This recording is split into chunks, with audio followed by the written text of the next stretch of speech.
Insights, o podcast do Bradesco. Essa é uma parte que a gente consegue estimar com precisão absoluta, que é a eliminação da acumulatividade e alguma correção de distorção de preços relativos, que dá um aumento aí no PIB potencial no cenário mais conservador de 4%, até o trabalho que tenta estimar todos os impactos da reforma, que ele parte de uma metodologia que é um pouco menos segura, mas ele chega a um aumento de 20 pontos percentuais do PIB potencial. A gente trabalha aí com um cenário intermediário de 12 pontos percentuais de crescimento do PIB potencial ao longo de 10 a 15 anos. Esse é um dos destaques de hoje, mas tem muito mais. Eu sou Bruno Funchal, CEO da Gestora de Ativos do Bradesco, e quero te convidar para um bate-papo especial com Bernard Apier, que é o secretário extraordinário da Reforma Tributária. A reforma avançou muito no Congresso, chegou no Senado, mas ainda tem algumas coisas para a gente discutir. Então, como é que vai andar a reforma daqui para frente? Então, quero te convidar para participar desse bate-papo. Acompanhe. A gente teve um primeiro semestre bastante cheio, né? E após muitas discussões de arcabouço fiscal, de política monetária, juros, inflação, a atenção agora fica toda para a reforma tributária. E essa reforma promete simplificar e organizar a cobrança de impostos no Brasil, que é um problema histórico. Então é com muita satisfação que a gente vai hoje bater um papo aqui com o meu amigo Bernard Apier. E ele é um cara que está dedicado nesse assunto, né? Faz muito tempo. Bernard hoje é secretário extraordinário da Reforma Tributária. Então eu queria agradecer aqui a sua presença conosco e passar para você para fazer os seus comentários iniciais. Bom, obrigado, Bruno. De fato, esse é um projeto que vem sendo construído há vários anos. Ele vem sendo... Eu acho que o que avançou muito na discussão da reforma tributária, acho que ela é uma construção técnica e é uma construção política. É uma construção técnica porque é um trabalho que a gente começou lá no Centro de Cidadania Fiscal em 2015, chegamos com um projeto maduro em 2018, ele foi encampado pela Câmara dos Deputados, o deputado Baleia Rossi, pelo presidente Rodrigo Maia em 2019, e virou a referência no debate, mas ele é sobretudo uma construção política. É uma construção política do Congresso Nacional e do governo, e o ministro Fernando Haddad teve uma participação decisiva nas negociações para poder viabilizar a aprovação da reforma tributária agora. Eu acho que é um projeto que chegou no momento certo, porque tem uma percepção no Brasil que o nosso sistema tributário não dá mais, que ele está tendo um custo muito grande para a sociedade em termos de perda de potencial de crescimento. Eu acho que uma proposta que vem sendo discutida há 4 anos e foi sendo amadurecida do ponto de vista técnico e político ao longo desse período, é o que levou à situação que nós estamos hoje. Ainda tem a tramitação do Senado, ainda tem muita discussão pela frente, mas acho que foi um passo importante essa aprovação na Câmara dos Deputados. Vou puxar esse ponto da aprovação do projeto na Câmara dos Deputados e, se você puder, assim, de forma simples, o que você, na sua visão, o que nesse projeto aprovado na Câmara, o que você ficou mais feliz, né? Qual o ponto que te deixou mais feliz e qual o ponto que te deixou, acho que levanta um alerta, alguma coisa que pode ser rediscutida no Senado? Bom, eu diria que o grosso do projeto ficou muito bom. Queria deixar isso claro. Acho que aquilo que a gente chama de espinha dorsal, o que é espinha dorsal? É substituir 5 tributos extremamente disfuncionais e complexos que a gente tem hoje, PIS, COFINS, IPI, ICMS, ISS, por um modelo que a gente chama de IVA dual. É um imposto sobre valor adicionado federal, que é a contribuição sobre bens e serviços, a CBS, um IVA dos estados e municípios, que é o imposto sobre bens e serviços, mas os dois vão ter a mesma legislação.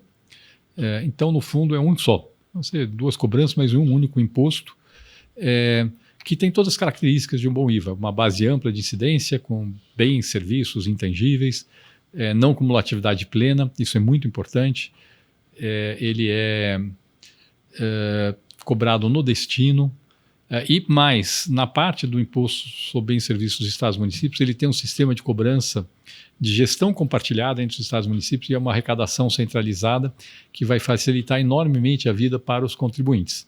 Então, acho que esse desenho geral foi mantido no projeto, ele está muito bem desenhado. Aquilo que a gente gostaria que fosse diferente, a gente gostaria que tivesse menos exceções. A gente sabia que, obviamente, embora o ideal seja um imposto sem nenhuma exceção, a gente desde o começo sabia que isso era inviável do ponto de vista político. Acabou tendo um pouco mais de exceção do que a gente gostaria que tivesse, mas ainda assim o desenho é muito positivo. Só para tentar explicar o que foi aprovado, o que resolve. Primeiro, simplifica enormemente o sistema de tributação que nós temos hoje no Brasil. A gente tem hoje uma legislação extremamente complexa no PIS/COFINS, no IPI, no ICMS nós temos 27 legislações extremamente complexas e ainda temos 5.500 legislações de ISS no Brasil, que acabam fazendo com que o custo de pagar imposto hoje seja extremamente complexo. Agora a gente vai ter uma legislação extremamente simples. Inclusive, a gente está trabalhando para que a cobrança do imposto ela seja feita de uma forma que a única obrigação das empresas seja vender com nota fiscal eletrônica, que elas já fazem hoje, e registrar as compras que dão direito a crédito feitas com nota fiscal eletrônica. A ideia é ter uma escrituração pré-preenchida que vai passar para as empresas e ponto. É só pagar, se você não questionar o que está lá, é só pegar e pagar. Então é uma simplificação cavalar em relação ao que a gente tem hoje. Essa simplificação, o fato de ter uma legislação muito mais homogênea, reduz muito o litígio, então vai reduzir o litígio bastante. O projeto desonera completamente exportação, desonera completamente investimentos, então tem um impacto muito positivo sobre o crescimento por aí e resolve um monte de distorções na forma de organização da economia que o nosso sistema tributário atual gera. Parte por conta da guerra fiscal, parte por conta de outros motivos. Então, o efeito final de tudo isso é um efeito muito positivo sobre o crescimento. Sim, acabou tendo um pouco mais de exceções do que a gente gostaria. Acho que o ministro Haddad tem dito que gostaria que o Senado Federal limasse o texto que foi aprovado pela Câmara, quer dizer, arredondar o texto que foi aprovado pela Câmara. O Senado é soberano, o Senado vai decidir o que vai ser feito. Nosso papel no Senado, assim como foi na Câmara, é um papel de suporte à discussão do tema no Legislativo. O projeto é do Legislativo. Nós tínhamos a PEC 45 na Câmara, a PEC 110 no Senado. O projeto que foi aprovado agora na Câmara dos Deputados é já uma fusão das duas, da PEC 45 e da 110. Então ela já tem características do que foi decidido na Câmara e o que foi decidido no Senado, mas o ideal seria ter um pouco menos de exceções, mas eu acho que fora isso, um avanço enorme em relação ao que a gente tem hoje no Brasil. Um avanço tão grande que assim, as pessoas esquecem que a gente está tentando aprovar essa reforma desde 1988, primeira vez que esse tema foi discutido no Brasil, de adotar um IVA com base nos melhores parâmetros internacionais, foi na Constituinte em 1988. De lá para cá foram várias tentativas mal sucedidas. Ainda tem a tramitação do Senado, ainda tem que aprovar, mas eu acho que nós estamos num caminho bastante positivo para aprovar a reforma tributária. Eu também acho, pelo menos vendo o Senado, né, a recepção de como foi no Senado, acho que tem uma mobilização muito boa para isso. Mas você tocou em vários pontos que me trouxe muita curiosidade, né, em diversos assuntos específicos. Então, por exemplo, a questão desse trade-off, né, a gente queria buscar o máximo de simplificação possível, essa era a lógica do projeto original, mas tudo bem, você tem a dinâmica política que acaba criando exceções e aí você abre espaço para um pouco menos de simplificação, um pouco menos de ganho de produtividade, né? Você tem algum tipo de estimativa? Porque eu me lembro que o seu trabalho lá original mostrava um crescimento potencial, um aumento de crescimento potencial mais ou menos de 1% por ano, se você tivesse essa simplificação completa. Quanto que isso pode ser comprometido por conta dessas simplificações? Tem alguma medida de sensibilidade? É muito difícil estimar com precisão o impacto da reforma tributária. Tá? A gente tem algumas estimativas anteriores. Tem uma parte que a gente consegue estimar com precisão absoluta, que é a eliminação da acumulatividade e alguma correção de distorção de preços relativos, que dá um aumento aí no PIB potencial no cenário mais conservador de 4%, até o trabalho que tenta estimar todos os impactos da reforma, que ele parte de uma metodologia que é um pouco menos segura, mas ele chega a um aumento de 20 pontos percentuais do PIB potencial. A gente trabalha aí com um cenário intermediário, 12 pontos percentuais de crescimento do PIB potencial ao longo de 10 a 15 anos. O grosso desse efeito está mantido. O grosso desse efeito ele resulta da simplificação, da redução da litigiosidade, da desoneração dos investimentos, da desoneração das exportações e da eliminação das distorções alocativas que existem hoje. Sobra, sim, alguma distorção provocada por distorções de preços relativos que não levam necessariamente a você adotar métodos produtivos ineficientes. Isso a reforma tributária resolve, tá certo? E o nosso sistema tributário atual, ele não só distorce preços relativos, mas ele leva as empresas a se organizarem de forma ineficiente. E isso deixa de acontecer. O efeito da distorção de preços relativos, que ainda resiste por conta dessas exceções, primeiro, ele é muito menor do que existe hoje. Ele pode ter um impacto, sim, negativo sobre o crescimento, mas é um impacto, a redução no potencial de crescimento decorrente dessas mudanças não deve ficar muito longe de 0,5% a 1% de queda em relação ao que a gente esperava antes. Tá certo? Então, o grosso, no agregado. Então, o grosso do efeito está mantido. Eu acho que o principal efeito do fato que você tem muitas exceções está menos no efeito negativo sobre o crescimento. Ele tem algum efeito negativo porque ele abre um espaço para um pouco mais de judicialização, porque classificação sempre abre um problema, um risco de judicialização. Se a lei complementar for bastante precisa em definir o que tem tratamento favorecido, isso talvez reduza, mas ainda perto do que é hoje, é muito menos do que tem hoje. Mas o principal efeito é porque se alguns setores pagam menos, os outros, para manter a carga tributária, vão ter que pagar mais.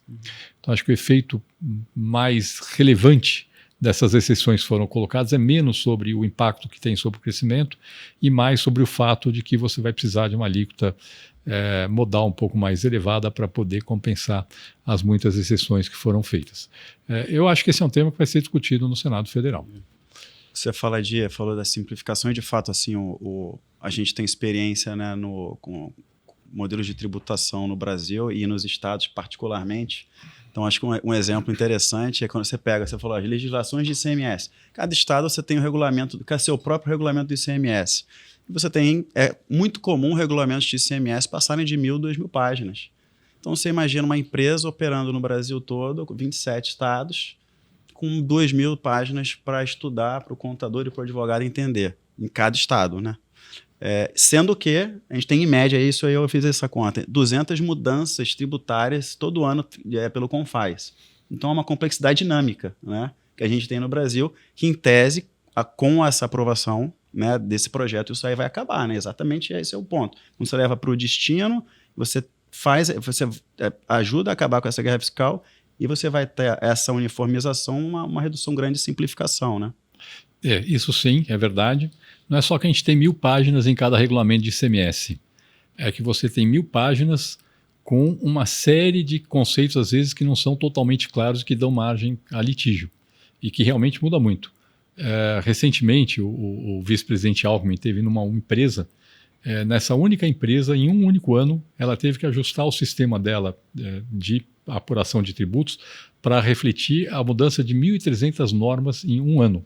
Uma única empresa precisou incorporar no sistema de cobrança de tributos o efeito de 1.200 mudanças de normas de tributos federais, estaduais e municipais que ocorreram em um único ano. É óbvio que esse custo é um custo monumental que o Brasil carrega hoje, que vai ser enormemente reduzido com a reforma tributária que foi aprovada. Acho que esse, para mim, é um exemplo muito claro, né? Que por mais que a gente sempre tenha dúvida de para onde é que vai o modelo, né? O sistema, mas o hoje é tão complexo que é difícil a gente não ter ganhos com essa mudança. E você também mencionou de um outro benefício que pode gerar, influenciar bastante em crescimento, que é questão da desoneração da exportação, né? Porque até hoje a gente basicamente tinha uma desoneração, mas era desonerado a exportação, mas não muito, né? Porque você tinha muito crédito acumulado de exportação. Você tem muitos estados que são porta de saída e você teve um acúmulo de crédito, era o crédito físico, e aí você, em geral, começava na cadeia, a empresa acumulava crédito, chegava no estado porta de saída, o Estado não devolvia, não compensava esse crédito, porque aí não arrecadava nada na exportação. E aí você tem vários estados acumulando esse crédito. O que acontece com esses estados? Porque eu imagino que seja um ponto de embate. Então, você tem alguns estados que têm bilhões de reais de crédito de exportação acumulado. Como é que vai ser? O que vai acontecer com esse passivo pelo lado dos estados? Que vai influenciar na arrecadação deles, né? Tá, vamos lá. Eu vou trocar dois temas. Primeiro, hoje você onera exportação de duas formas. você onera a exportação porque, na verdade, você tem o que a gente chama de tributos cumulativos, impostos são pagos ao longo da cadeia e não são recuperados por N falhas que tem no sistema tributário atual. Você onera a exportação porque quando o exportador acumula um saldo credor, mesmo daquilo que é admitido para você recuperar de tributos, os estados criam uma enorme dificuldade para ressarcir o exportador. Então, no fundo, a gente está exportando tributos. E é pior, Bruno, é pior porque no Brasil a gente tem a tributação na origem, o que é um sistema feito para desestimular empresas a exportarem. Eu vou tentar te explicar. Eu tenho uma empresa que está no estado A, por exemplo, que é 100% exportadora. Aí ela compra insumo no estado B. Aí o estado B tributa esse insumo e hoje o estado A deveria devolver para a empresa o imposto, o crédito, o imposto que ele não cobrou. Exatamente. Tá certo? Quem cobrou foi o outro estado. Eu já tive nesse estado aqui. Pois é, exatamente. É a situação do Espírito Santo, de onde você teve lá na Secretaria da Fazenda. Então, é óbvio que o Estado vai criar resistência a devolver esse crédito. Bom, como é que nós estamos tratando desse saldo credor de créditos acumulados do ICMS na reforma tributária? Ele está sendo tratado da seguinte forma: você vai homologar os saldos credores que existem hoje, e eles vão ter, e vai ter 240 meses para que eles sejam ressarcidos às empresas, 240 avos por mês desse saldo credor homologado. Vão ser corrigidos pela inflação. Então, na verdade, o que acontece? Você hoje tem um ativo que você não sabe quando vai receber, você vai passar a ter um ativo que vai ser líquido, porque você vai poder negociar esse saldo credor, caso você precise ter necessidade de liquidez, e os estados vão ter 20 anos para poder pagar essa dívida que eles têm. É uma dívida, de fato, que os estados têm junto às empresas, que não tem como os estados pagarem no curto prazo, infelizmente é impossível fazer isso, então vai ser dado um prazo relativamente longo para que possa ser pago. Um outro ponto relevante, né, que você tratou, também ainda em relação a crédito, né, a gente está mudando o modelo do crédito físico para o crédito financeiro, né? E você também, e a outra mudança super relevante é você muda a tributação da origem para o destino. Eu acho que isso aí, naturalmente, você já vai fazer um movimento dessa redução de guerra fiscal, porque o instrumento é basicamente por conta da tributação na origem. E aí uma coisa que me vem à mente é o seguinte: a gente vai precisar de uma integração muito maior nas receitas estaduais. As receitas, muitas já se desenvolveram, tem bons sistemas de informação, de dados, tem bons modelos de fiscalização, mas eu acho que vai ter uma mudança de direcionamento na fiscalização. E o valor do crédito vai ser maior, então acho que vai ter até um incentivo maior a você gerar crédito. Como é que você vê esse papel das receitas, da integração das receitas? Porque para mim vai ser uma coisa fundamental, né? Acho que o Conselho Federativo, parte dele tem esse foco de olhar também para essa integração das receitas? Sim, quer dizer, o modelo de cobrança desse tributo subnacional, o Imposto sobre Bens e Serviços, ele vai ser gerido de forma compartilhada entre os estados e municípios através desse Conselho Federativo do IBS. Esse Conselho Federativo, que as pessoas acham que vai ter um enorme poder político, na verdade não vai ter. Ele vai ter ele vai ser um órgão técnico. Qual é a função dele? É editar o regulamento, que é a obrigação acessória. Isso é importante esclarecer, porque muita resistência pode surgir por causa dos estados que acham que vão perder autonomia.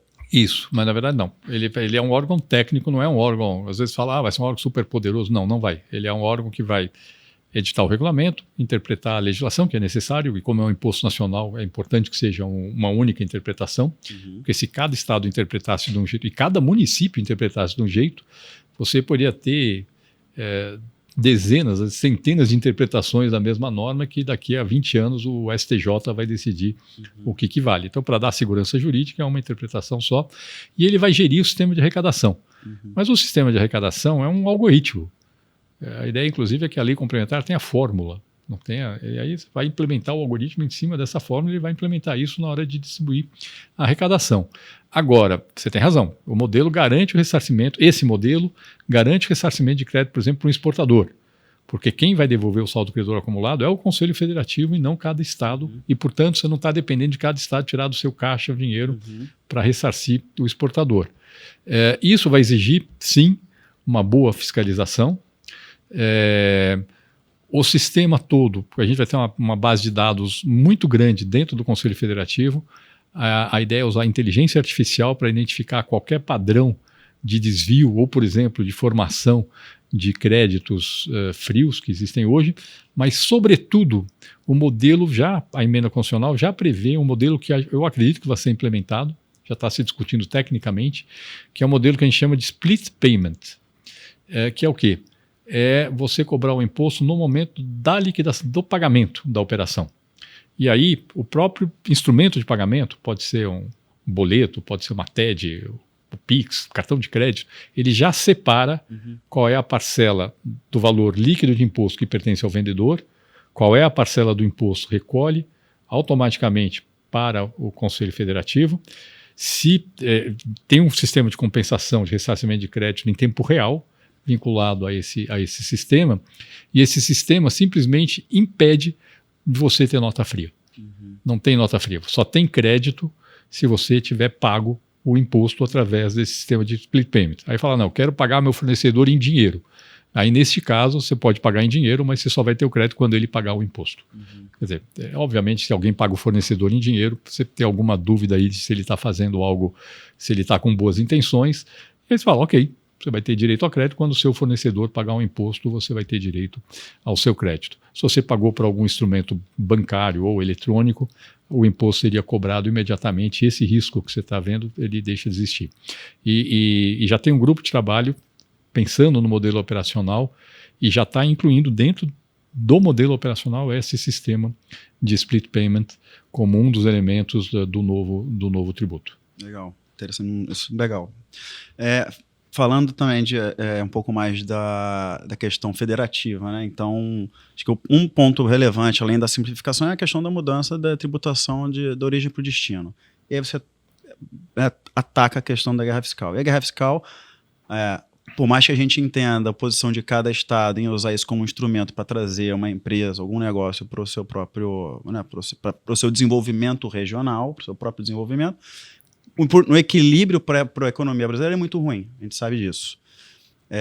Mas o argumento dos estados, principalmente aqueles de pior infraestrutura, é o seguinte, né? Poxa, eu tenho pior infraestrutura, o meu estado pode ter a vocação para fazer tal coisa e atrair tal empresa, mas a empresa não consegue chegar lá, porque eu não tenho uma infraestrutura e eu preciso disso para ter essa uniformização de oportunidades.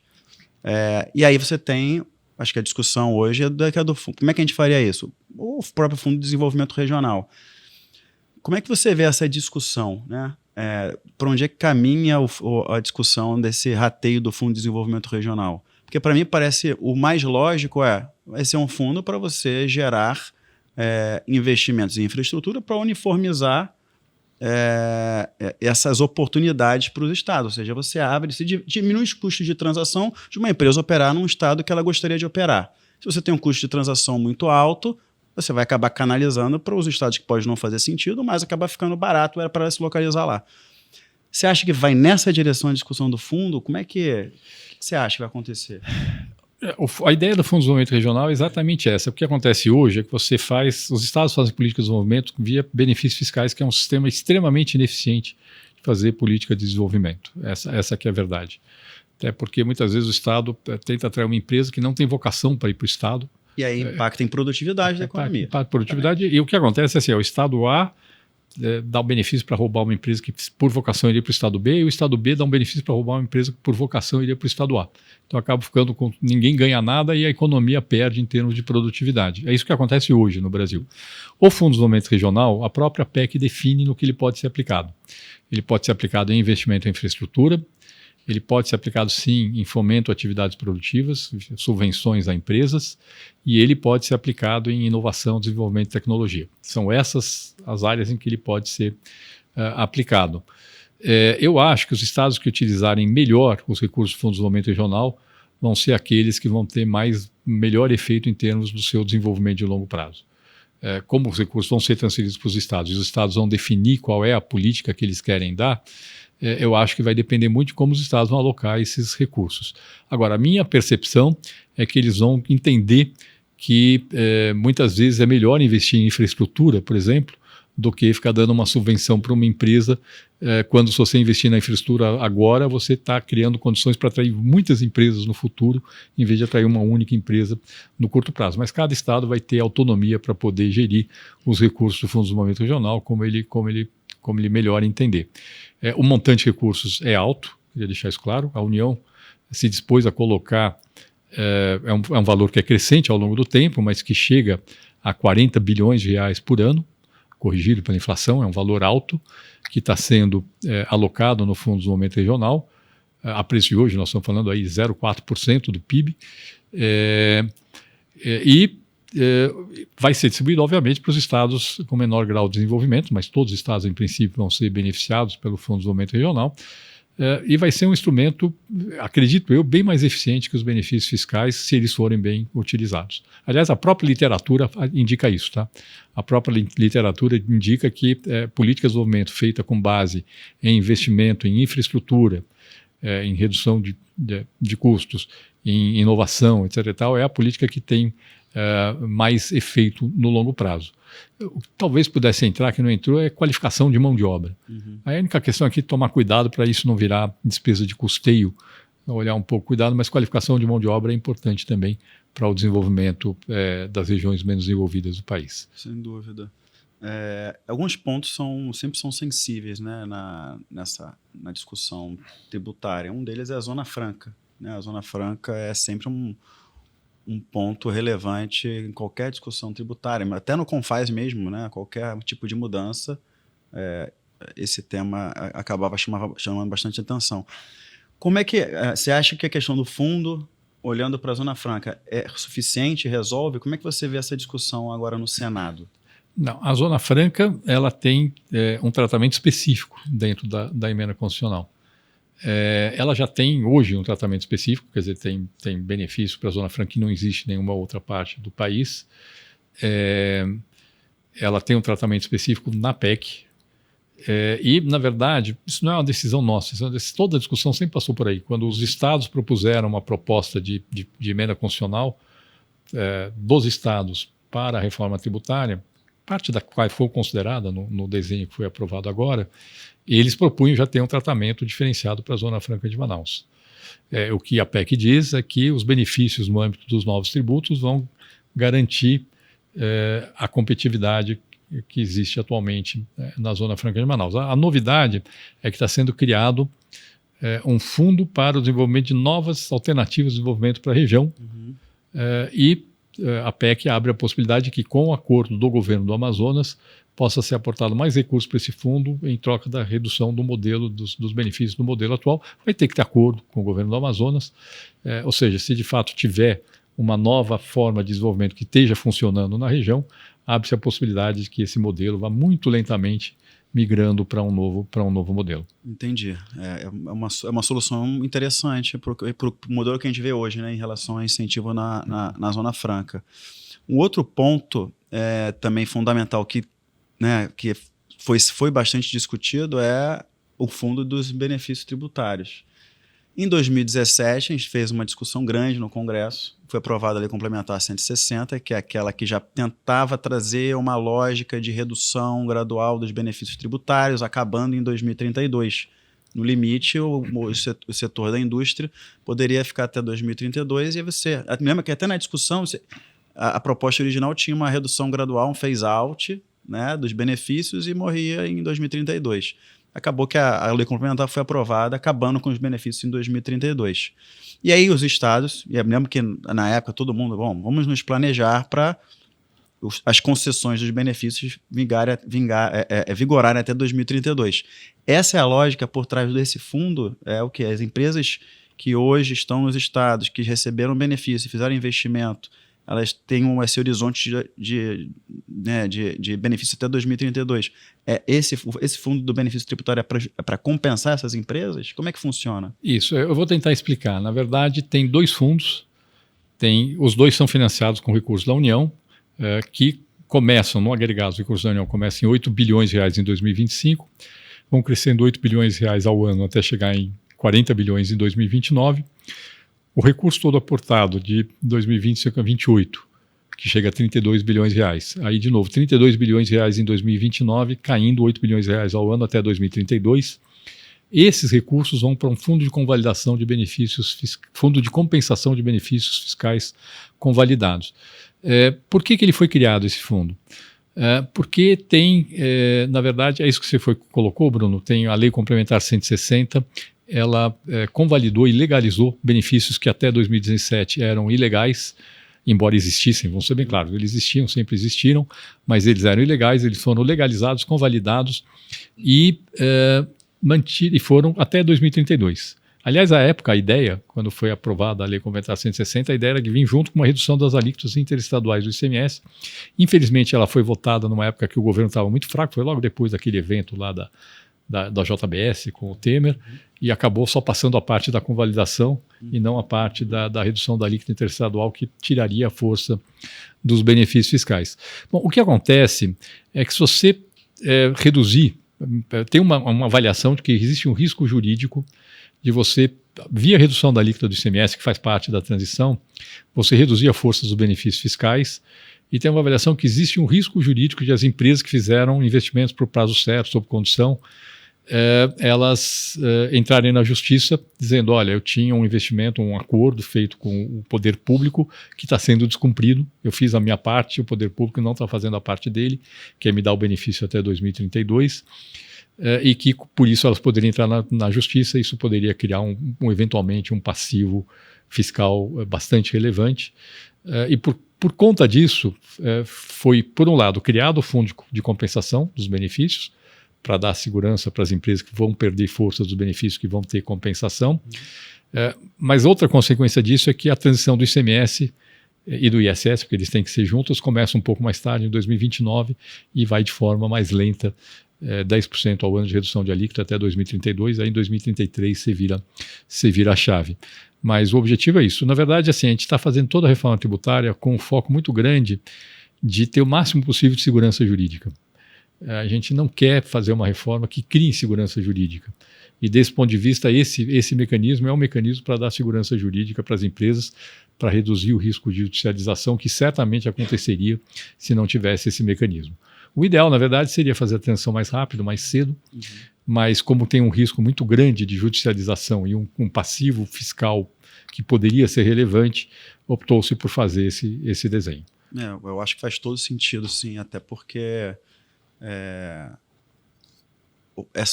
as próprias leis votadas no passado acabaram, né, trazendo essa segurança para as empresas, e você tem contratos que de fato foram firmados. E aí você falou dessa transição, né, que pode ser um pouco mais longa, justamente por causa disso, para poder reduzir o risco jurídico. Dado que você falou de transição, explica um pouco como é que vai ser essa transição, né? Porque acho que um dos receios era isso. A gente tem hoje um sistema muito complexo. E a gente vai estar botando um outro sistema rodando simultaneamente para poder migrar de um sistema para o outro. Como é que você vê essa transição? Bom, como é que está a transição hoje? Ela está assim, em 2026 você começa a cobrar os novos tributos com uma alíquota pequenininho, 0,9% da contribuição federal, da CBS, 0,1% do imposto dos estados e municípios, do IBS, e já começa cobrando os dois juntos, isso é importante. A ideia é ter um sistema só de cobrança dos tributos federal e estadual. Esse é um período de teste. Em 2027, você faz a transição dos tributos federais. Então, você extingue PIS/COFINS, você zera a alíquota do IPI para todos os produtos que não são fabricados na Zona Franca, e você cria a contribuição sobre bens e serviços, que é federal.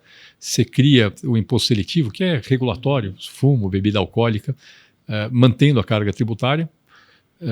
E, portanto, você já tem uma baita simplificação em 2027, com a extinção dos tributos federais. A transição dos tributos estaduais e municipais, ela está sendo feita a partir de 2029, com a redução de 10% ao ano da alíquota do ICMS e do ISS, das alíquotas, de todas as alíquotas. Então, reduz 40% até 2032, em 2033 se vira a chave e acaba todos os tributos atuais. A gente achou importante fazer essa transição antes de 2033 para o ICMS, para não ter uma pressão enorme para manter o ICMS. A proposta dos estados, inclusive do Concefaz, era manter integral o ICMS e o ISS até 2032 e aí fazer a mudança de uma vez só em 2033. A gente achou que isso não era uma boa opção, porque senão você ia criar uma pressão enorme para manter o ICMS ali naquele período, então é importante já começar antes a transição do ICMS e do ISS. Eu acho que é o desenho possíve. Então, assim, em 27, você já vê uma boa parte da simplificação vindo a partir da CBS, que já vai estar integral, rodando integral. Isso, esse é um ponto importante. Em 2027, você acaba com acaba com o PIS/COFINS, e que, vamos ser bem claros, o PIS/COFINS é bastante complexo. Só para vocês terem uma ideia, a gente tem 800 artigos na legislação do PIS/COFINS, 80 regimes especiais diferentes, quase 80 regimes diferentes específicos de tributação. Isso é uma simplificação muito grande já em 2027, a extinção na maior parte do IPI também, já em 2027.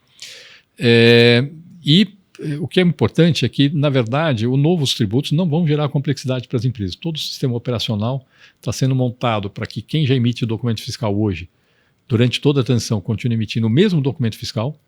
Vai ter 1 ou 2 campos a mais para fins de cobrança do IBS e da CBS. Na verdade, o próprio sistema vai fazer, no fundo, meio assim, eu não sei exatamente como vai ser, mas de certa forma vai ter uma nota fiscal dos tributos atuais e uma nota fiscal do IBS e da CBS saindo da mesma informação que vai ser fornecida pelo contribuinte. E o novo sistema já vai começar a rodar. Não teria uma burocracia adicional? Não tem. Muita coisa pontual. Não tem burocracia adicional. A ideia é que o contribuinte, fornecendo essa informação, tem uma escrituração pré-preenchida, que é mandada para ele, enviada para ele, assim como a gente tem hoje já o imposto de renda pessoa física, que você já pode pegar pré-preenchido na Receita Federal. Isso vai ter essa declaração pré-preenchida. Então, não gera complicação durante esse período. O período que vai conviver os dois é só 2026, na verdade. Já tem uma grande simplificação em 2027. Agora sim, grande simplificação em 2033, quando acaba o ICMS, que é seguramente o imposto mais complexo do Brasil. Do mundo. Se bobear, o imposto mais complexo do mundo. Temos um caminhando aqui para o nosso final, mas acho que tem 2 perguntas que são muito relevantes. Primeiro, tempos e movimentos. Porque agora, depois da PEC, você vai ter uma série de leis regulamentando, né? Como é que você vê, como é que vai ser esse timing das leis que vão regulamentar esse novo arcabouço, esse novo regime tributário? A ideia, bom... Quantas leis são? Qual é o timing? Assim, quantas leis? Não sei, porque a gente pode eventualmente juntar uma com a outra, mas em princípio tem a lei complementar que trata da legislação do IBS e da CBS, vai ser uma só em princípio. A gente vai ter a lei complementar que cria o Conselho Federativo, regulamento do Conselho Federativo.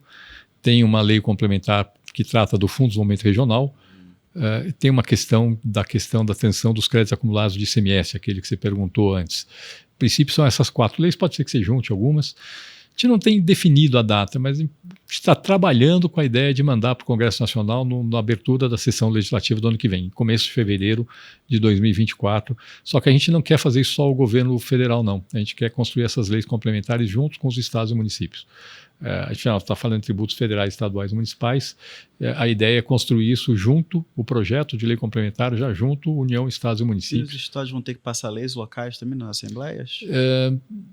Depende. Na verdade, os estados e municípios têm autonomia de fixar a alíquota do imposto por lei ordinária do próprio ente. A União também. Então, como é que funciona? Durante a transição, você tem uma alíquota de referência, uma federal, uma estadual, uma municipal, que é adotada automaticamente, que é aquela que mantém a carga tributária atual. Ela é fixada de forma a manter a carga tributária atual. Mas a União, os estados e os municípios têm autonomia para fixar a sua alíquota abaixo ou acima da alíquota de referência por lei do próprio ente. Então, na verdade, o espaço que se deixa para a legislação dos entes é na alíquota, que é o que define quanto eles vão arrecadar.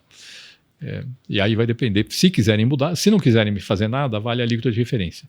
Se quiserem definir sua alíquota, eles podem fazer isso por lei. Tá. Uma penúltima pergunta. Seu melhor chute direcionado, qual vai ser a alíquota? Não, dado o preço de hoje, que é com essas recessões que a gente está observando já no projeto que saiu da Câmara. Qual que seria a alíquota? Não, a alíquota vai ser a alíquota que mantém a carga tributária. Deixa eu explicar que é um ponto importante. A gente tem um sistema de projeção que mostrou que, sem nenhuma exceção, a alíquota seria um pouco abaixo de 25%. Com as exceções que foram introduzidas, a alíquota sobe, isso é verdade, mas, ao mesmo tempo, com a redução da sonegação, da elisão, da judicialização, a alíquota cai. Então, no fundo, vai ter esses 2 efeitos. Tem um efeito de exceções que puxa a alíquota para cima e tem o efeito que eu tenho certeza absoluta de redução de sonegação, elisão, judicialização, inadimplência mesmo, que puxam a alíquota para baixo. O efeito final vai ser a consequência das duas. Eu prefiro não dar chute não, porque depois as pessoas vão me cobrar e falar, não foi aquilo. Eu falo, não, olha, eu posso te garantir que esse efeito de redução da alíquota via esse ganho de redução de sonegação vai ser relevante. Eu imagino que sim. E a última pergunta não é muito sobre a tributária, mas sobre essa tua experiência na nova passagem no Ministério, né? Porque lá no início dos anos 2000, você já teve uma passagem, né? Com outro tipo de trabalho, um trabalho mais executivo, e agora você vem com um desafio de passar uma reforma, né, que há décadas estão tentando aprovar. Como é que você está vendo essa tua experiência, essa nova experiência em Brasília? Eu acho que é diferente, Bruno, porque...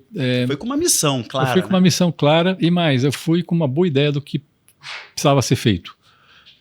Alguém já disse, acho que foi o Pércio Arida, naquele podcast da Casa das Garças, ele falou, olha, quando você vai para o governo, já vá sabendo o que você quer fazer, porque no governo você não tem tempo de pensar o que você tem que fazer. Ali, aquela máquina de moer gente, você conhece, né? Aquele ministério é uma máquina de moer gente, você não tem tempo de poder pensar no que você vai fazer. Então, você tem que ir para o governo já tendo uma boa ideia do que você quer fazer. Eu acho que isso, no meu caso, eu fui com uma missão, já tendo uma boa ideia do que tem que ser feito, obviamente, na reforma da tributação do consumo, algumas ideias do que pode ser a agenda do governo na reforma da tributação da renda, mas acho que essa é uma experiência bastante diferente. Quando eu fui para o governo em 2003, eu fui sem ter essa... Lógico que você no governo vai tendo ideias, vai fazendo, mas é muito melhor quando você vai sabendo o que você quer fazer, o que você precisa fazer, e melhor ainda quando você tem um ministro, como é o meu caso, que banca completamente a agenda da reforma tributária. A participação do ministro foi fundamental para a gente ter chegado onde a gente chegou.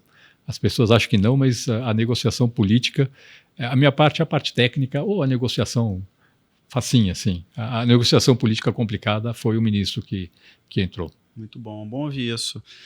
Renato, está caminhando para o fim, você quer dar algum recado, deixar alguma mensagem para quem está vendo a gente?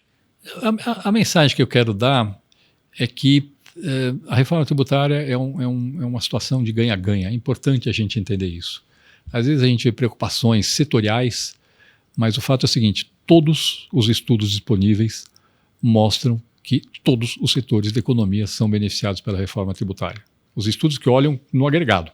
Aí quando você vai setor fazendo sua continha, considerando só parte dos efeitos, eu vou ser prejudicado. Não vai. Nenhum setor da economia vai ser prejudicado pela reforma tributária. Todos vão ser beneficiados porque ela tem um impacto muito grande sobre o crescimento. Do ponto de vista federativo, as simulações mostram que mesmo com hipóteses conservadoras de impacto sobre a reforma tributária sobre o crescimento, todos os estados vão ter um crescimento de arrecadação maior do que se a arrecadação crescesse com o PIB sem a reforma tributária. Cerca de 98% dos municípios vão ter um crescimento da arrecadação maior do que eles teriam caso a arrecadação crescesse proporcionalmente ao PIB sem a reforma tributária. Sobra uma parcela minúscula de municípios que tem hoje uma receita per capita completamente fora do padrão nacional por conta de ou guerra fiscal do ISS ou de distorções na distribuição da cota parte do ICMS, que é a parcela de 25% do ICMS que vai para os municípios. Tirando esses casos, que são raríssimos, todo mundo ganha com a reforma tributária. Eu acho que esse é o ponto importante da gente entender, e as pessoas têm que entender que sim, muda, as empresas vão sair da zona de conforto que elas estão hoje, em que todo mundo foi criando seu puxadinho para tentar conviver com um sistema tributário que é impossível, impossível de ser administrado. O Nelson Machado trabalhava comigo, ele tem uma imagem muito boa. Fala que muitas vezes a situação da empresa é que nem uma pessoa que você mandou entrar dentro do baú, fechou o baú e fala, se ajeita aí. A pessoa vai se ajeitando de um jeito, do outro, não sei o quê, e aí ela chega, não estou tendo cãibra aqui, estou bem. Aí você abre o baú e fala, sai. Fala, não, estou bem aqui. Uhum.